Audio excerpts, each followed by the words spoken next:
Bom dia, boa tarde a todos. Começamos então um capítulo novo, né, que fala sobre os números complexos, um assunto totalmente novo para vocês, acredito eu. Né, como o assunto é relativamente longo, eu dividi em vários vídeos. Tá? Então começamos agora com a parte 1, né, que são os conceitos iniciais. Né, para compreender o conjunto dos números complexos, a gente precisa fazer uma breve revisão aí dos demais conjuntos numéricos que a gente vem usando aí desde que começamos a essa vida de estudante, correto? Então, os conjuntos eles vieram se ampliando ao longo do tempo de acordo com as necessidades humanas. Né? No passado, aí bem distante, o conjunto dos números naturais era suficiente. Né? 0, 1, 2, 3, etc. Né? Era suficiente, mas em determinado momento chegou-se a necessidades do tipo: quanto é 7 menos 10? Né? 7 menos 10 não dá menos 3, e menos 3 não consta aí no conjunto dos números naturais. Então, quando essa necessidade surgiu, né, os matemáticos ampliaram o conjunto dos naturais e formou-se o conjunto dos inteiros, o conjunto Z, né, que contém todos os números naturais e também os números inteiros negativos, como menos 2, menos 1, etc.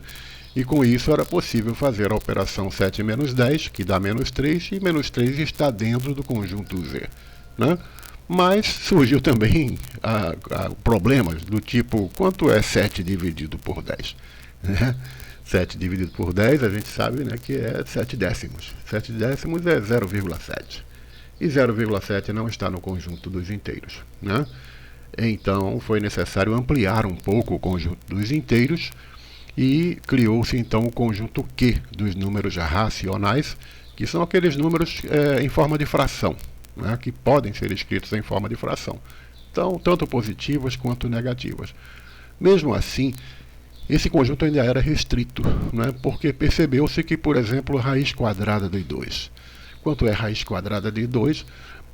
Se a gente extrair a raiz quadrada de 2, seja lá por qual for o método, a gente vai ver que se forma um número que não pode ser escrito em forma de fração. Ele tem infinitas casas decimais que nunca se repetem, não formam um período, como a gente diz. Né? Então, não estava no conjunto Q, no conjunto dos números racionais, porque nos racionais só entram aqueles números que podem ser escritos em forma de fração. Então, o que houve? Criou-se um novo conjunto, o conjunto dos irracionais, né, no qual estão as raízes de 3, raiz de 2, raiz de 5, etc. E também outros números irracionais, como o famoso π. Né? Então, gente, os nossos conjuntos já estão bastante ampliados, então juntou-se todos eles e formou o conjunto dos números reais, que vem nos satisfazendo até hoje. Né?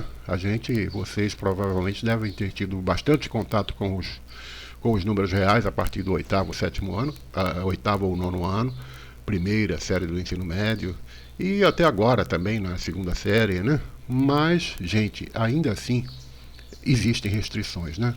Por exemplo, quando a gente está resolvendo uma equação de segundo grau, imagina essa equação aqui: x ao quadrado mais 4 igual a 0. A gente passa o 4 para o outro membro, né? Então vai ficar x ao quadrado igual a menos 4.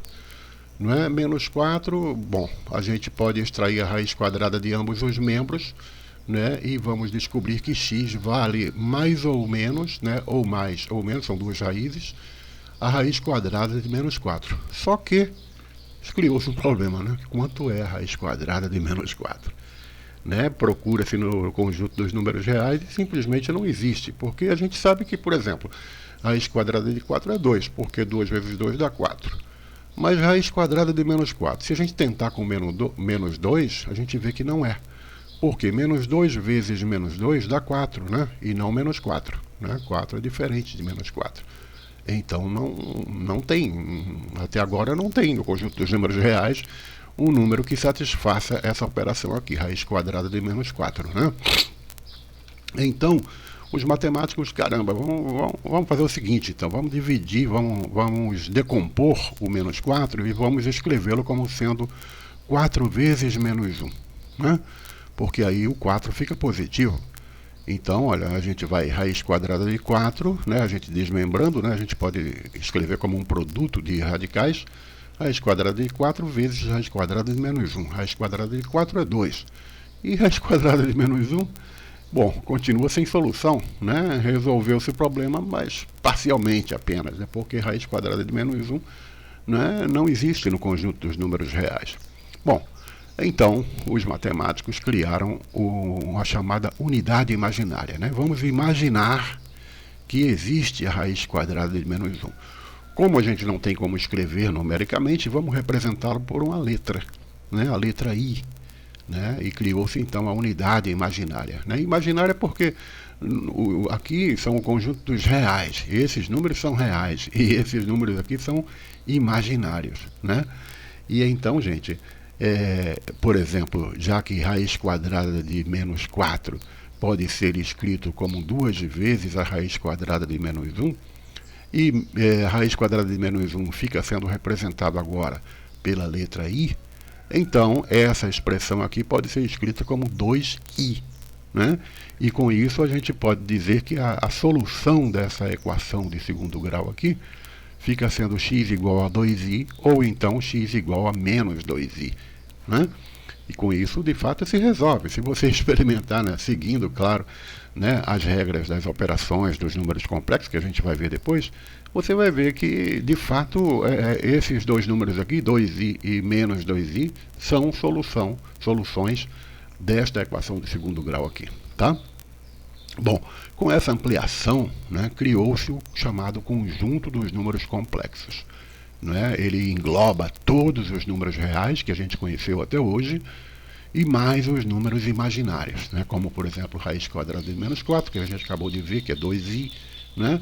E o próprio raiz quadrada de menos 1, que é representado pela letra i, né? A unidade imaginária e muitos outros números irracionais que a gente vai ver, aliás, números imaginários, né? Que a gente vai ver aí nos próximos vídeos, tá bom? Bom, fazer um pequeno exercício aqui só para a gente ter uma ideia de como é que fica a coisa, né? Mas lembrando que i é a mesma coisa que raiz quadrada de menos 1, né? E se a gente elevar i ao quadrado, né, vai dar raiz quadrada de menos 1 ao quadrado, a gente vai cortar o expoente com o radical e vai sobrar o radicando. Então, i ao quadrado é igual a menos 1. Tá? É importante esses dois resultados aqui que eu marquei de vermelho. Tá? Não podemos esquecer que i ao quadrado é menos 1, tá? E i vale raiz quadrada de menos 1, tá? Um número imaginário, ok? Então vamos usar esses resultados aí para resolver essa equação aqui, x ao quadrado menos 4x mais 13 igual a 0. Claro, se a gente resolvê-la no conjunto dos números reais, a gente vai ver rapidamente que ela não tem solução. Mas veja, a gente agora está trabalhando com os números complexos, tá? Que é essa letra C aqui com esse tracinho, tá certo? Então, começamos identificando quem são os coeficientes A, B e C dessa equação. Tranquilo, vocês sabem, né? A vale 1, B vale menos 4, C vale 13. Calculamos o delta daquela maneira já que vocês conhecem, né? B ao quadrado menos 4AC. E descobrimos que delta vale menos 36. Bom, no conjunto dos números reais, a gente iria parar aqui e dizer que essa equação não tem solução. Né? Mas vamos seguir adiante. Né? Menos 36, né? A gente pode escrevê-lo, né, daquela maneira que a gente decompôs. Né? Fica sendo 36 vezes menos 1, né? E dá menos 36. Só que como menos 1 é a mesma coisa que i ao quadrado, então este número aqui, menos 36, pode ser escrito como 36 vezes i ao quadrado. Concorda? Então é a partir daqui que vem, digamos assim, a mágica da coisa, né? Porque a gente joga aí na fórmula de Bhaskara, tradicional, que vocês já conhecem, não vou nem explicar aqui, né? Então, como temos aqui a raiz de delta para encontrar as raízes, né? Delta é 36 vezes i ao quadrado, e raiz de 36 é 6. Raiz de i ao quadrado é i, né? Então, as nossas raízes vão ser essa aqui, 4 mais ou menos 6i sobre 2. Simplificando isso aqui, a gente encontra esses dois números aqui, 2 mais 3i e 2 menos 3i, tá? Que são as nossas raízes, tá certo? Então, olha, o nosso conjunto de solução é formado por esses dois números aqui. Professor, você falou dois números, mas eu estou vendo um monte de número aí. Não, na verdade você está vendo dois números complexos. Olha só, o primeiro número complexo é isso aqui, 2 mais 3i. Aí vem uma vírgula e em seguida vem o outro número complexo, que é 2 menos 3i, tá? Na maioria das vezes os números complexos se escrevem dessa maneira aqui, tá certo? Bom, no próximo vídeo a gente vai ver as potências de i e vamos continuar com outros assuntos. Valeu!